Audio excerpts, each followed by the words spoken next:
Beloved, this coming Sunday is the first Sunday in Lent. Lent obviously began on Wednesday, Ash Wednesday, and it's a 40-day journey to the resurrection. And always, we want to be mindful as we approach Lent that God is inviting us into a season of deepening of our appreciation of the self-sacrificial, self-emptying love of Jesus as he reveals that both in his living person and in his journey to the cross and in his ultimate expression of love by taking all of that to the place of crucifixion to let us know what it means to be truly human.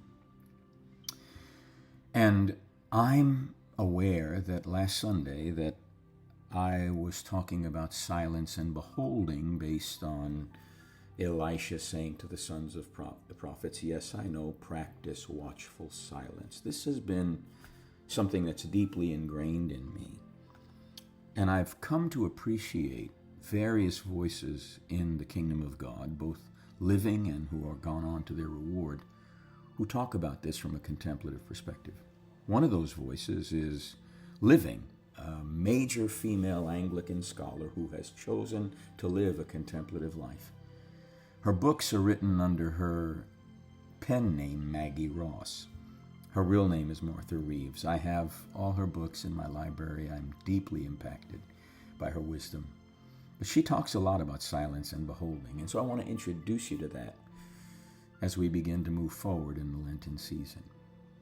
I'm going to give you an excerpt of a quote from one of her books on silence and beholding. Silence is context and end. Beholding, the means. Silence and beholding co-inhere, mutually informing one another. To put this another way, ordinary seeing is analytical. It makes hierarchies, discriminates, grasps, and controls. Beholding is inclusive, organic, ungrasping, and self-emptying. Now, what she's talking about here is the way of Christ, who by way of his self-sacrificial, self-emptying, kenotic life, the self-emptying life of Jesus, we discover what it means to be transfigured, transformed from the deepest places of our being so that it becomes visible to others. Psalm 16, which is one of my favorite psalms, is a messianic psalm, and David utters these words, I was always beholding the Lord in my presence. He is at my right hand. I shall not be greatly shaken. Now, ultimately, that's a prophetic psalm. That's the Son of God speaking of his relationship with the Father. And yet here's David under the Mosaic economy,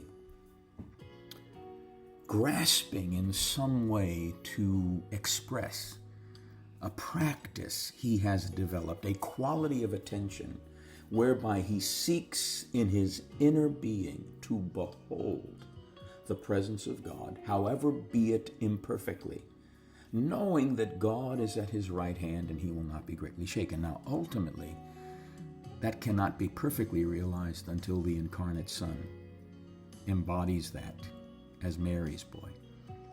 He says, I do nothing but what I see the Father doing. I say nothing but what I hear the Father saying. So Psalm 16 is ultimately about him. So think about it in terms of Jesus saying, I was always beholding the Lord in my presence. He is at my right hand. I shall not be greatly shaken. Now for Jesus, that beholding was the beatific vision. He lived in the constant awareness of unbroken communion with the resplendent glory of God. And it didn't kill him like it would kill us because he was fully human and fully divine without sin. There was no unconscious parts in Jesus. You and I have unconscious parts. And so when Maggie Ross says silence is context and end, beholding is the means, and that silence and beholding co-inhere, she's inviting us into a place that David anticipated that Christ fulfilled. And now by the Spirit of Christ within us, we can begin to walk in. We all with unveiled face, beholding as in a mirror the glory of the Lord, are being changed into that same image from glory to glory. Like I said, I'm going to talk quite a bit about this as I heard the Spirit's directive as Pastor Misty shared it with us last Sunday.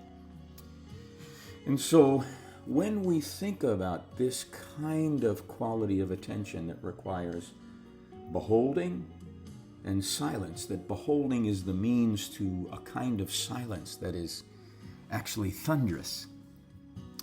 It's not analytical. It's not an observing that analyzes. It's not an observing that makes hierarchies. It's not an observing that distinguishes between this and that or grasps or controls. It's an observing and a beholding that sees the whole, the complete. It's organic.